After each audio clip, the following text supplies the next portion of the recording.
Hi everyone, I'm Adrian, that's Philip, that's Jay, we're from Audio Excellence Canada. Welcome to another video.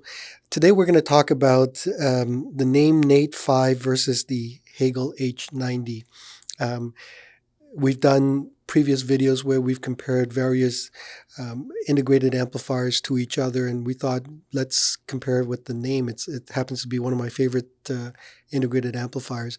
So the system that we chose to use to keep everything the same with the other earlier videos is we're using the Magnepan LRS. We're using the what's the source we're using? This streamer, I can never remember. Innuos. It's the Innuos, yeah. the ZenMini Mark III, and we're using it in one of our smaller rooms, so it's roughly about 10 by 12 and 20-foot ceilings. That's the only downside. It's very, very tall ceiling. Anyway, who wants to go first? Pick one, guys. Rock, paper, scissors. You're first. Okay, all right. So let me preface it by saying that the difference I heard between the Naim and the Hegel is... Oh, wait. Let me give the objective numbers first, just so everybody knows.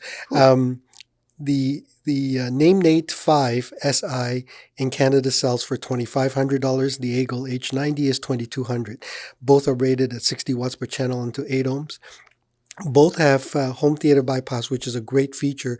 If you're planning to incorporate your audio with the home theater, this feature is really useful. One thing and the H90 has a built-in DAC and a streamer, which is a wonderful, two wonderful features. One thing I will say before we go further, one little thing that vexes me all the time is when manufacturers choose to not go with convention and build their products differently. So for example, Naim's speaker terminals, they're reversed. So now, if you look at it from the back, left is on your left and right is on the right, the speaker terminals I'm talking about. But if you're hooking it up from the front, which is typically what most of us do, it's reversed. So be careful when you're doing your connections that you connect it to the right connection output. All right, Jay, go ahead. So let me preface it by saying that the differences I heard between the Naim and Hegel, if 1 is no difference at all and 10 is, like night and day difference, like, the opposite side of the spectrum, this was more of a 7 or 6 for me. The Naim still surprised me. Again, after the Hegel came in, the Hegel hype, I should say, everyone in the store loves the Hegel. We didn't listen to the Naim as much. We had, the Hegel going. So when we hooked up the Naim yesterday, it was, to me, a very refreshing look at the differences between the Hegel and Naim. Naim is still really, really good, very musical in my opinion. But what amazes me is that the Naim is a lot more detailed in my opinion, has a little bit more open top end. And to some, it may be a little bit bright. And certainly for me on certain tracks, especially not so well recorded tracks, it was a little bit bright with the Magnepan LRS. So keep that in mind. But Hegel in comparison, at no point did it get bright. It sounded a lot more organic, the forbidden word. And it just sounded more natural to me. But what amazes me about Naim is that despite, so let me just say, I've heard a lot of amplifiers where it's a little bit tilted into the high frequency and it just loses the bottom end, it just loses life, it just loses the musicality because there's no bottom end to support the actual musicality of the music. Naim, I really love it because even though it has that open end, it has that detail, it has that finesse, it has at the same time the bottom end and the impact to support it. So to me, the Naim seemed a little bit more clean between notes and seemed a little bit more separated, while the Hegel, on the other hand, was a little bit more easier to listen to and a little bit more, I should say, laid back in presentation compared to the Naim. Okay. Philip, what do you think?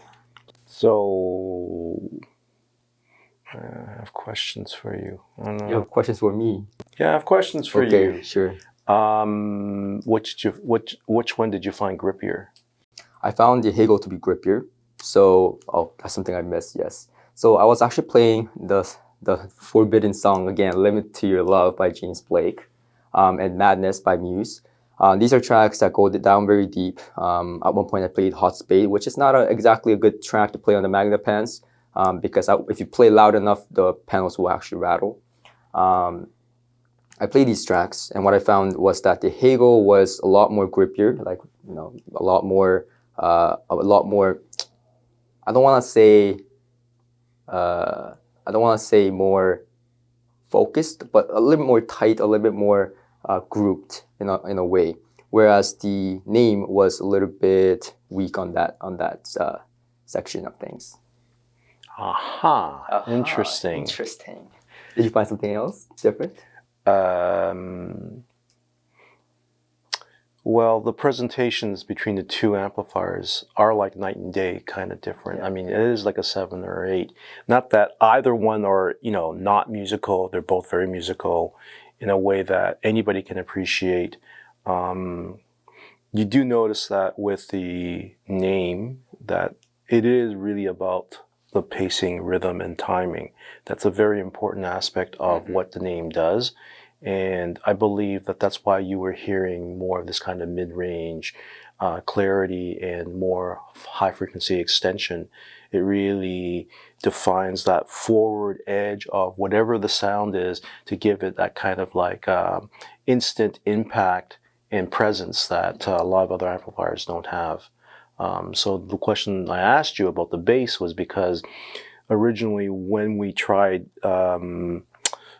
panels, with inexpensive amps, the only one that seemed to do okay was the Nait, because it could actually give you bass.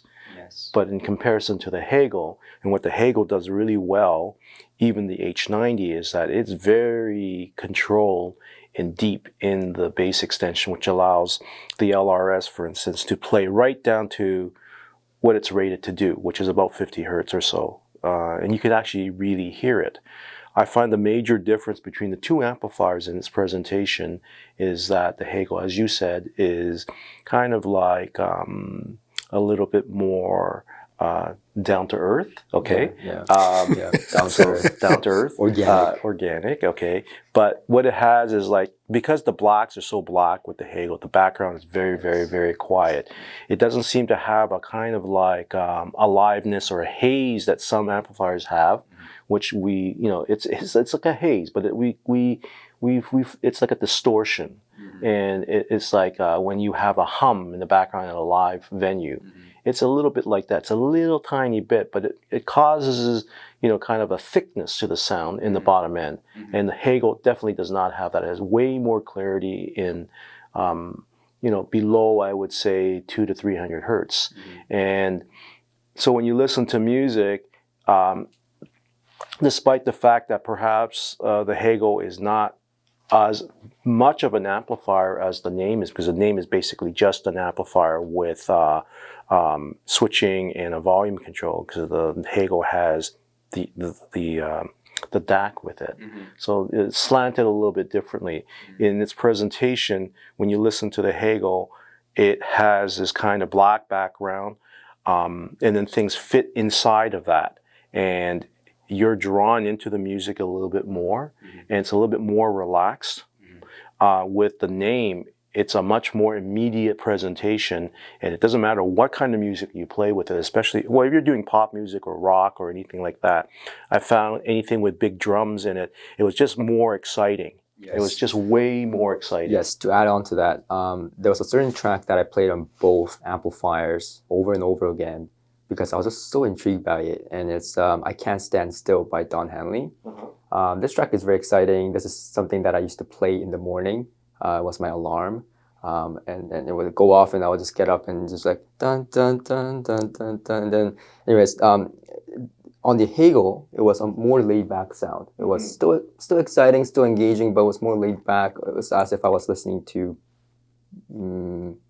like, to just sit back and kick back and listen.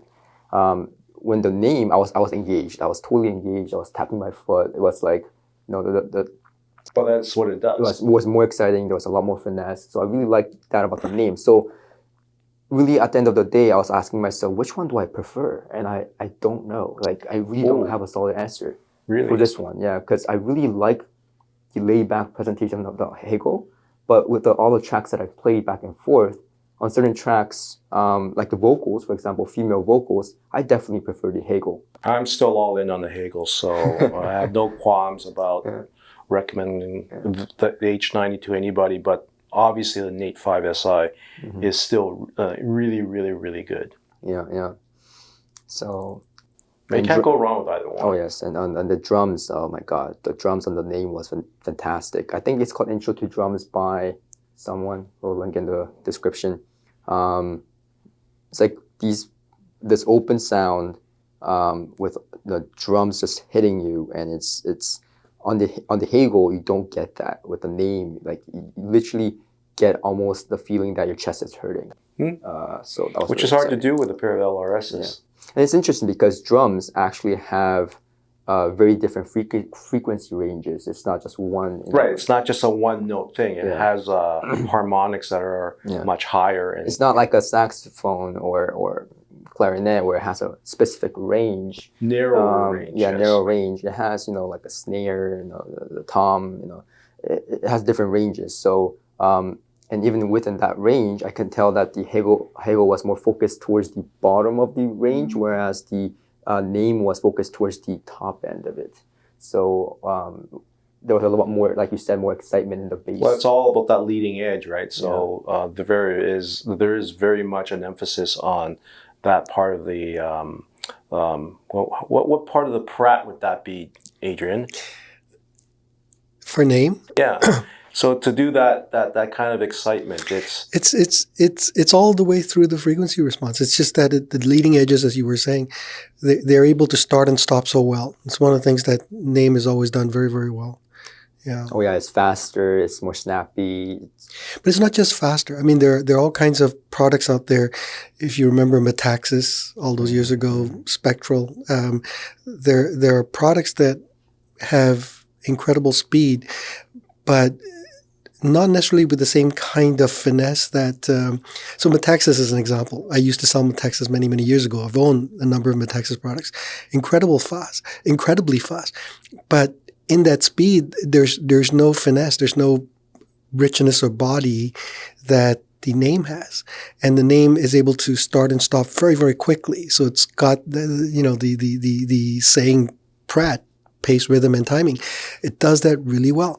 So I think it's all the way across the frequency response. Yeah. So you guys, what are your views on what did you hear? Very much the same as everybody else. Oh, that's boring. Yeah. So the interesting thing is that we've been a name dealer for a number of years. I've always loved name sonically. Well, let me give a couple of caveats. Start with things I don't like about name. I hate connectivity of name, especially when you get into some of the larger pieces where you want to buy the external power supplies and so on. To this day, I give up. I always get the cable routing can be an issue. I always get Vilif to do the connection if we ever have to do connections. But that aside, they're one of the most engaging products out there sonically. If all you just want to do is to enjoy music and you don't care at all about any audiophile qualities, I don't think you can do much better than name as electronics. And what's interesting, before I go further, I honestly didn't think that the Naim Nait 5 SI would drive the LRSs properly, just because name doesn't generally give a lot of information when it comes to power ratings and so on. For example, 8 ohms, that's it, 60 watt, 8 ohms. And I was a little bit concerned that it wouldn't drive it properly, given how hard the LRS is and how so many bigger amplifiers, at least rated power amplifiers, have sunk. I mean, they've just been demolished by the LRS. And so I had the guys connect up everything yesterday and was turned on all night. The name was playing this morning when I came in. So it's been playing at pretty loud volumes all night. And so I listened and it was just exactly as I remember Name to be. Just very engaging, brings you into the music right away. And especially with music that has insistent beats. You find yourself moving, grooving right away. So I played through all of my typical playlists, and I found that was exactly what I expected the Name to do. A couple of things. I noticed that the mid to low bass wasn't quite as dynamic or as powerful. Now, mind you, this is through the LRS, and I will address that in a second. So I was curious how that would work once I switched over to the Hegel. But certainly the mid to low bass wasn't as present. The clarity, as the guys have mentioned, fantastic. The leading edge, fantastic. The highs, very clear. Another word I kept using was intimate. I just listened to a whole bunch of small group recordings, and right there in the room, it was just constantly like that. The ambience also really, really good. A cut that I wanted to suggest for everybody.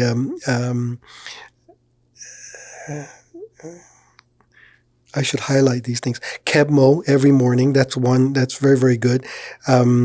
And then there was another one. Wind That Shakes the Barley by Dead Can Dance. That's another very good track as well. When you listen to those two, the singers right in your room, Kebmo in particular, right in your room, playing for you, tapping his foot, just fantastic sense of engagement. When I switched over to the H90, volume matched, I had to check my measurements after I started playing. I'm thinking, no, that's too soft. And I had to check my measurements again, twice, as a matter of fact, because it sounded like it was too laid back, too soft, and that somehow I'd screwed up my measurements. But it wasn't. It's just that with the H90, everything was behind the speakers, softer, more laid back, more relaxed, which is a good thing if that's what you're looking for. As the guys have said, darker sounding, highs not quite as tilted, not quite as airy, not quite as clear perhaps. I don't know if clear is the right word, but not quite as spotlit. Definitely darker background. I did find the bass a bit more extended, a little bit more grippy, a little bit more felt, but seemingly to go lower. And then I switched speakers, which I'll get to in a moment. Between the two, what's interesting is that I actually preferred the Name. I can't say that I prefer the Name on everything. If you listen to a lot of not great recordings, it might get a little bit relentless. It might get a little bit too jarring. And so you'd have to make sure that you set up the speakers and the cables and so on correctly. But I just found a little bit relentless with the Name. But I think it's also because of that it was so enjoyable to listen to when you listen to, say, a little bit better recordings. Then I switched over to the Sonus Fabers, which we had in the room, the Olympica Nova ones, I believe, right? They're called. And then I found the basic characteristics very similar, but now the Name did go lower. I could get more bass, I could get more extension, and then it became more of a complete package. So overall, sonically, I do prefer the Name. The value proposition is something that we should talk about, because as Villa mentioned, the Name is strictly an integrated amplifier. There's no frills, just right in inputs, speaker connectivity, I believe remote control. Whereas the Hegel has a streamer and a DAC built in. What do you guys think? as a general rule, do you Well, think? I think it's more of a fair comparison to compare, for instance, the Russ or the new H120 with the Nait 5SI, because if you look at just the amplifier sections, they should be kind of, made to the same price point. If you take the DAC portion of it away from what the Hegel does and just compare amplifier section to amplifier section. So it's sort of not a fair comparison. We only do it because, Well, how much is the 120 H120? So the 120 is $3,600. Right. So if you take the DAC out of it, that might be $1,000. So it's a more closer in price really to actually what they put in the amplifier section. I mean, in many, many ways, they're very, very similar. They use big toroidals. They're totally under, the rating is meaningless in a sense because they're capable of very high current. Their actual output is over 300 volt amps. So that's the important thing. It's like a 300 watt amp plus. Do you guys see a clear winner in your estimation for, like, if you had $2,500 up to $2,500, is there a clear winner for you? It will be dependent on the speakers I get. It's just simple as that for me. For example, if I were to get a very warm sounding speaker, let's say I bought a speaker out of impulse, and it just sounds too warm, needs a little bit more finesse, then I'll get the Naim. If I get a speaker that's a little bit too brittle, or perhaps no questions asked, Magnepan, then I'll get the Hegel. So that's just me, and I think it really comes down to your preference, because it is not a small difference. It is, like I said, a 7 or 6 for me in terms of the difference. So, do you like that a little bit more open, exciting sound, or do you like a little bit more laid back type of sound? For example, when I was listening to Cry Me a Liver by Ella, by the way, I love her voice. To me, it didn't do it for me emotionally with Naim. It was a little bit too exciting. That song is supposed to be a little bit more emotional. So for me, Hegel was a little bit more emotional for me. Same thing with Hurt by Johnny Cash. You mentioned that song before. Hegel, I could get more engaged and more emotional with it. It has more colors within its palette. Yeah. And it's not like that Pratt thing is not so overriding. Yeah. So it can do pace, rhythm, and timing, but not to the extent of maybe overshadowing some of the other attributes, which the Naim is perhaps more oriented towards all that Pratt stuff, and even though it does sound staging, imaging, and more of the modern things that we like in new amps, it's still Naim. Yeah, I'm trying to look for a track that I really, really liked on the Naim. It's the... Is it one of those techno tracks that Jerry likes to play? No, We need to get Jerry on one of these videos. Yes, he does. In the next one. He sits there and listens to techno tracks like for hours on end. So just trance. So this track, I will link it in the description below. Within the description, I'll say this is a track I was talking about, the drum track. So this track I was playing. This track is interesting because the singer is singing in whatever language he's singing, but it sounds really good. And the drummer is what's interesting. He actually uses his hands and stick at the same time. So back and forth. He uses stick, hand, and to me that is very interesting because you actually hear the difference between using a stick. There's no mind you. There's no you're not seeing this. You're only hearing it. So you can actually almost imagine him doing this with a stick in his hands. And when he skims over the drum, that sounds different. Whereas he does more of a snappy hit, and that to me was more apparent on the Naim and more impactful. I didn't have to second guess myself. I knew immediately when he switched. Like the second he switched over to the stick, I immediately knew. I could hear all the details within the drums. Again, that's why I think a lot of instrument players or professionals actually like Naim. And so that was very interesting to me. So it's really what you like. Like if you like rock, if you like a lot of like drum tracks, or like if you like Don Henley, then perhaps Name is better. But if you like vocals like Ella, Johnny Cash, then I think I would choose Hegel. It's really what you listen to. Now if you listen to both, you're in trouble, because now Well, that's why you have two systems. So buy both. Have both.